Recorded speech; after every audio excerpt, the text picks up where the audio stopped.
Hello. Welcome to Real Magic Review. My name is Steve Faulkner, and today I'm going to be waffling on about classics of magic. But before I do that, because I think this is interesting, I want to hear your thoughts, whether you're watching this live on here or, well, not on there. That's what I'm seeing. You're not on there. It's not like there's little people in the telly or anything, is there? But we're watching live. I want your comments on here to give me something to talk about. And if you're watching this later, I'd love to hear your thoughts, because this is something that's talked about a lot on the forums and argued about, and I have my thoughts on it, and I'm convinced I'm right, of course, but I might not be. But before we do that, please check out cardmagiccourse.com, which may be called something else by the time you watch this, but the link will be below. That's my online magic course, card magic, but coins, cups and balls, which we'll be talking about in a minute, and various aspects of conjuring, I suppose. Don't like that word really, but there you go. So what I'm going to do, I'm going to move my monitor, because that's interfering a little bit there, isn't it? There you go. Let's get rid of that. Grossly unprofessional. And do like and subscribe if you like this, and if you want to share it with people verbally, that'd be great. So the reason I want to talk about this is I was feeling really tired earlier on. I've just had a fake COVID thing, and basically no positive result, but I'm sure it must be. I just felt rubbish and kind of had a throat infection and a chest infection. I've been horrible, and I still feel really tired. And I picked up the linking rings and got really into a state of flow with it today. And I've talked about this before. I kind of was doing it for review and watching Axel Hecklow's linking ring masterclass with my old link. I bought a set of linking rings from Davenport's Magic years and years and years ago. Some quite cheap ones. But I was sitting and I lost an hour just really loving every moment of it. And I love the effect. I've always thought it looked great.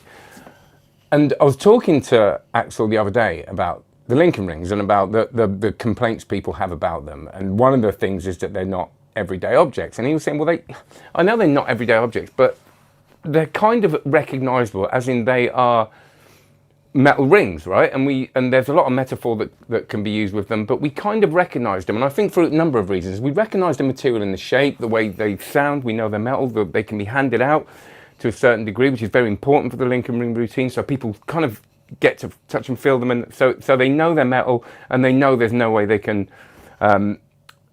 penetrate and do the effect. So, and of course, everybody's kind of seen them. They're in kids' magic sets, which is a weird thing itself, isn't it? Because it's kind of a giveaway. But again, we'll talk about that in a minute, or maybe not. I might forget. But people have seen magicians do them, so in a way they're a kind of recognizable prop. And I always think about the sawing the woman in half, you know, like people always say, don't they, non-magicians, how do you do it? It absolutely fascinates people, that trick, that illusion, and many illusions do, but that one in particular. And again, I've been asked so many times, and that is a wooden box, which isn't really recognizable. It's just a wooden box, usually with some kind of lightning strike painted on it and some bad paint job on it, but still people are fascinated with it. They know that it's not an everyday object. They know that it's just a box, and they know there could be, but it almost doesn't matter. And then I thought about all the other things that I do. You know, cups and balls, obviously a classic of magic, using objects that aren't recognizable. Yes, they're cups, but they don't really look like any other cups. The little baseballs, I perform with the gibissiere or gibissier, depending on how you want to say it. Which is basically a leather pouch, which doesn't, I do talk about what it is and make up a story about it when I perform.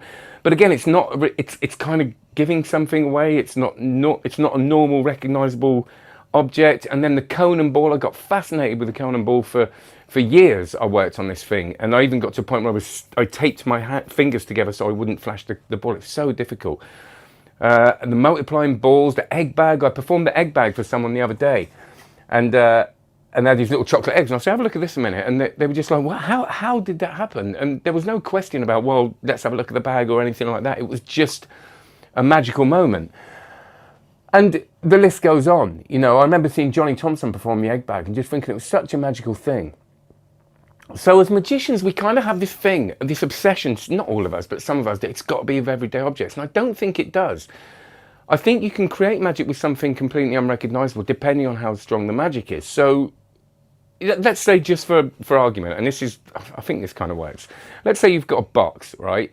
And this box doesn't look like anything you've ever seen, right? And all of a sudden it turns into a house, right? A proper house. Now that's incredible, isn't it? And if that happened, it would be the most amazing thing. And you wouldn't look at that and go, hang on, that box kind of didn't look like a normal box. You'd just completely forget about it. Now I know that's ridiculous. And I know that's nothing to do with what we're doing, but you take that extreme and kind of work inwards from that. And basically the more beautiful and magical the effect is, the more people kind of affect what they, forget what they've kind of seen before. It kind of cancels it out. They go down to that, what's it? Oh, there's a name for it. Something spin that, yeah, oh, sorry. I was talking to another magician yesterday about the name of that thing when you kind of forget you're in that kind of spin where it's so magical that you kind of forget what you've seen. You're just in it. You're in flow and you're watching it and you're not questioning anything because you've cancelled out all those answers. And I think if we can create a piece of magic that looks beautiful, that captures or beguiles people, or just gets them in that state of flow where they're watching it and they forget anything else because they're so into what they're doing, they kind of forget the past or what they've seen, or they kind of rewrite history. And we know this with mentalism, the way we describe things. So when I see Cardini do the multiplying balls, and you know, that old bit of footage with Cardini, it's one of my favourite pieces of footage. I think it looks like real magic. Now, you know it isn't when you watch it, but that's kind of part of it. You know it isn't magic, but how is he doing that? And it looks so beautiful that when I remember the first time I ever saw it, I just thought it was the most wonderful thing. And it weirdly reminded me of the first time I saw really good juggling. When I was learning to juggle, there wasn't YouTube and stuff, so I'd never seen any really phenomenal kind of juggling. I kind of had, but I saw videos, I remember, at a juggling convention, VHS videos of Bobby May and these kind of vaudevillian performers. And to me, it looked like magic. I kind of knew how it was done, but it didn't matter. It looked so beautiful and it looked like magic. So this idea that you've got to do something that is kind of normal or with normal objects is kind of cancelled out for me when it looks amazing. It kind of takes you down that path. So I think to do something like the Lincoln rings or the classics that look amazing or just get you in a certain way is nothing to do with whether it can be done with everyday. I don't think that's a real thing for me. Now, you may differ, and this is really important, because obviously it depends on the style. If you think of someone like Darren Brown, who comes on stage, if he was to get a set of Lincoln rings out in the middle of his act, it would look a bit odd, wouldn't it? It wouldn't work. So of course there's a choice to be made. Does it suit your style? And again, when you come to the cups and balls, there are so many different ways of doing that routine in itself is complex, because you can do it as a very beautiful piece, you can do it as a slow piece to music, or you can do it as a comedy piece, which I do, which is based on, you know, Gazzo, Pete Wardell, Jim Cellini, where you're using the magic as a way to communicate comedy, but then hitting them with a big effect at the end. And what I'll say about the cups and balls, and when I did my multiplying balls routine, which I still don't think I did very well, but I got some very good feedback from it, and things like the egg bag and all these things, that when I've performed them, the response I get for them is like nothing else, especially the cups and balls. When those fruit and the melon come out at the end, the response is so good. And in 20 odd years of doing it, I very rarely get people coming and questioning anything. And of course they can look at the stuff if they want, but it's right there. And yeah, you get the odd person pick it up, but people don't usually question it because they're so into what they've just seen. So that, to me, goes back to the classics. That's why they keep going. And that's why I think we shouldn't have to worry too much about all that stuff. And then there's the learning we get from them. When you watch Axel, and I'm going to do a full review of it, Axel's Linking Ring Masterclass, and there will be a link below. The lessons within that are so transferable to the rest of magic. And I say this about the cups and balls as well. I'm not saying you must learn it, all right? That's not what I'm saying. But I know that if you do, you'll learn. There'll be hidden lessons in there that will be transferred to your coin and card work. So Axel, the second half of his masterclass is his silent linking, which I'm on the third move of that now. I've learned the whole classic routine, which is the 7-ring routine, which is amazing, really good to learn. But when you're learning his silent linking ring routines, he tells you why it works. He says, this is, the eye is, when you're doing this, the eye is going here, and because there's two things going on here that they don't know where to focus, so they don't see the moment that the magic happens. And because it's silent, they don't hear the moment. And all this stuff is really useful stuff for coin work, to card work, and to have that general magic knowledge. So I think that the learn and the cups and balls, you know, you think of that routine. There's a vanish, there's transpositions, I always forget that word. Vanishes, transpositions, appearances, loads, surprises, all this stuff that it's kind of, you know, 10, 20 tricks in one routine. And the thing I learned from the cups and balls, which I talk about a lot, is what you can get away with misdirection. If they're looking there, you can get away with stuff happening here, even though it's in their line of sight that the brain won't process. So all those lessons are going to give me confidence with things like palming, cards and coins, because I know that when I'm talking, and if I'm relaxed enough, or if I'm looking at, they can't, you know, I put a tutorial of the Lowy palm, Lowy, which is a palm that I do under misdirection that isn't invisible. So I'm palming off the top of the deck here with the deck, whilst I'm turning over an ace here, and it feels really weird because it's kind of open, but that obviously nobody's going to be looking at all because but it's kind of in the field of vision, but nobody's ever caught me on it. So all that confidence with my magic has come from, you know, coin under watch has come from the knowledge that if I can get a melon under a hat, well, they're looking there, and I can do that here, then I can transfer that skill to loads of other things. So I'm just going to see if there's anything else. Oh, that was it. Yeah, the idea that they may believe it's something to do with a prop, with the Lincoln rings or whatever, or they think it may be sleight of hand. There's this idea that we're kind of pretending to be really magic. People don't know that we're not, right? They do know that we're not magic. To me, that's part of the thing, that like with the cups and balls, people kind of know that I got those oranges and that melon under the hat, but they can't work out how, and that's the kind of appeal of it. The same with pickpocketing. They know you got the stuff, but it's good because they didn't feel you get it. And I think it's the same with all of this stuff. They might know, even if they know how the Lincoln rings are done, and this is what I mentioned earlier. When I saw Shooter Gower do the ninja rings, I knew how they were done, but it didn't ruin it for me. I couldn't work out how he was making it look like all those rings were solid. And I think that's a big part of it too.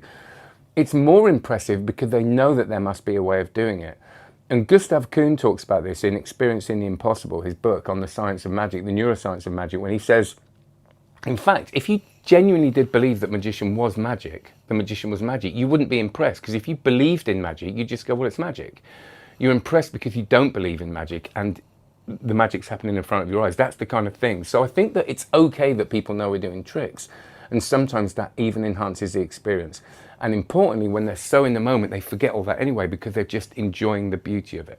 So I think it's an aesthetic thing. I don't think we need to worry about those kind of details. Now, that's my point of view. Like I said, it could be wrong, but I'd love to hear people's thoughts on it. I'm just going to check if there's nothing I've forgotten. Yeah,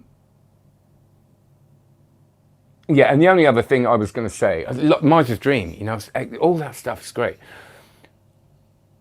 People that think, that forget, that don't think we should, you know, that think the classics are irrelevant and they don't fit the modern audience.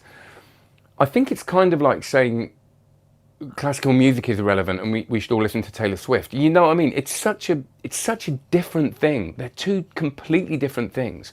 And I think they can be presented in such a unique way, or depending on the performer, that they could fit anybody if they really thought about it. I'm not saying everybody should do it, but again, I think we should be a little bit more creative with our thinking and not follow rules and not say the rule, we shouldn't do this. I think we really need to look back at the classics, learn from them, as a mark of respect for the history of our craft as well. But that's my little high horse I'm going to get down from now. Let's have a look at the comments. Spencer, how you doing? How the kids and partner? Really good, man. Thank you. So when you say classics, you're referring to tricks like Lincoln rings or cups and balls or classic card tricks. Well, yeah. So I'm talking about the kind of, yeah, the Lincoln rings, cups and balls. But you know, we could look at classics. I think there's less of an argument with classics like Out of This World or Triumph. I think people. I'll just put that up, Spencer. There's not many people saying Out of This World's rubbish and Triumph's rubbish, and there are people updating them, of course. But I think I'm talking about more of those classic kind of, you know, old school magic tricks. Egg bag's a really funny one. Like I said, I saw Johnny Thompson doing it when I was in Portugal, and I was was working alongside him. I wouldn't say with him, because that makes it sound like we were sort of high-fiving each other all the time. But we were sort of, you know, on the same gig, and I met him, and it was lovely. Him and Pam. Now, I saw him do the egg bag, and before that, I wasn't really interested in the egg bag, but I saw how brilliant it was, and I saw how magical it could be. I kind of knew who it was done, but I realised that it could be presented in a way, and Luis de Matos does it, gives a chicken away at the end, which is hilarious. Imagine getting away with that here. I enjoy these chats, but I love the egg bag too as well, Leonard. I enjoy these chats. Is it too early to have a beer? Well, I can't comment on whether you should have a beer or not. But I wouldn't say it's too early. Depends where. When I was in Australia, people start about 8 in the morning there. It's like having a coffee. Thank you very much. I'm glad you enjoy them. I can't imagine David Blaine performing standard cups and balls. Absolutely. What do you think his version would look like? Well, no, I can't as well. But I remember seeing... but they can be adapted. You know, it's not cups. It could be different objects or something taken from that routine. And I remember seeing Rune Clan is routine cups and balls. He used a massive one he did on stage. He did a massive comedy routine. I can't remember what he used, but it was huge, this thing. And again, there's Penn and Teller's cups and balls. So they've taken something, haven't they? And they've created something different from that routine. Which again, I think that we get, and I'm the worst for this, we get stuck in the way they were done for years. And my routine's the same as Vernon's, really. And it's hard then to sort of get out of that box and start sort of taking them apart and doing something different with them. I did look at the Lincoln rings. I'm really going to try and do something different with them, and the way you isolate them, a bit like contact juggling and stuff I'm working on at the moment. It might not work, but I'm enjoying playing with it. And let's not forget that the learning of these things is just fun. You may never perform them, but the learning of them is so joyous to me. It's so enjoyable, that especially Lincoln rings. It's like so someone said it's like untangling coat hangers when you start learning, and then when it comes together and you start understanding it, it's a really lovely feeling of flow and an achievement with it. David Blaine's version of cups and balls would probably be him grabbing some cups on the table, doing a few phases, then doing a load with his big rats underneath in a finale to really freak them out. Well, tell you what, you can do such a simple 1 cup routine, not even a chopped cup routine, with kids or people with you. If you just got a normal cup and some grapes and you've got a final load, really simple. Grapes there, it's not there, it's there, maybe there's 2 there, and then final load. I've done that impromptu so many times. Hey CJ, how you doing? Learn the classics for foundation, and because they've become classic for a reason. I absolutely agree. Magical egg bag, absolutely. Unfamiliar props can be a hook in themselves. Well, what's that? As long as the magic is strong, unfamiliar props are not an impediment to the right time in the right place. I absolutely think that's a great point, and I probably think it's a great point because it's similar to mine. I'm going to get rid of this thing here, because that's better, isn't it? I think you're right, I do. And don't get me wrong, I don't like that's what I call trinket magic. You know, people come in little bits of jewellery and stuff like that, but that's just preference. It doesn't mean it doesn't work. If you can give something reason and context, it's great. And I really am glad. Oh, I bought Axel's Just a Cut based on a review a year ago. Amazing effects, and I love performing. Isn't it just? I'm a huge Axel Heckler fan, and I'm not going to be ashamed of it. He's just brilliant. There's some more comments there, it says. Hang on. Oh, here we go. I'm going to be depressed if playing cards become a classic old-fashioned prop. Yeah. Well, it's a good point, isn't it? Because people say, well, it's really unnatural to have Lincoln rings and stuff. It's probably pretty unnatural to go up to people at an event and start getting a deck of cards out, lose one, and then find it again. It's not the most natural thing in the world, is it? That's kind of why it's good, I think. The most natural thing at an event is to sit there talking nonsense, getting drunk, which I've done many times, of course. But that wouldn't be very entertaining. So it's kind of the unnaturalness that makes it something to... That's a spectacle, right? So very good point. Yeah, so... There you go. I was waffling about something I've forgotten what I was talking about now. But yeah, thanks. I've really enjoyed that. I think it's a really interesting conversation, and thank you for getting involved. And if you're watching this after it's live, do put your comments and I'll come back to them on the next Thursday session. Next Thursday I am at a gig. I'm actually doing magic for an audience. Imagine that. So I won't be here unless I can do something quickly on my phone. But Thursday after that, I think I'm back. Yeah, I am. And I'll be doing the comments on comments. I'm putting a few reviews out this week, so do comment under them and I'll try and answer your questions on the next live session. Always, except when I've got a gig on Thursday evenings at 5 UK time. And if you've got anything you would like me to talk about, do comment or or email me, steve@stevefaulkner.com, Faulkner, steve@stevefaulkner.com, and I'll answer any of your questions. And do check out my online course, loads of classics on there, my whole cups and balls routines there, my lectures on there, and 500 plus videos of card magic and coins in 86 live sessions after tonight's, which is in 40 minutes. So I'm going to finish this, run back to my house, put a potato in the oven, come back, and that's exactly what I'm going to do. That's how exciting my life is. Do the live card magic course session. So I'll see you there, CJ, hopefully. And we're going to be doing auto break tonight and talking about conventions, because every week we have a live session. A very important discussion. Drinking is the only answer. Here, have one. Gone no cord. Thanks. I'm really glad you enjoyed it. Have a great one, everybody. Check. I did say that, didn't I? Check out Card Magic. Oh, God. And like and subscribe. I'm just repeating myself now. I'll put myself out of my misery. See you later. Take care. Bye.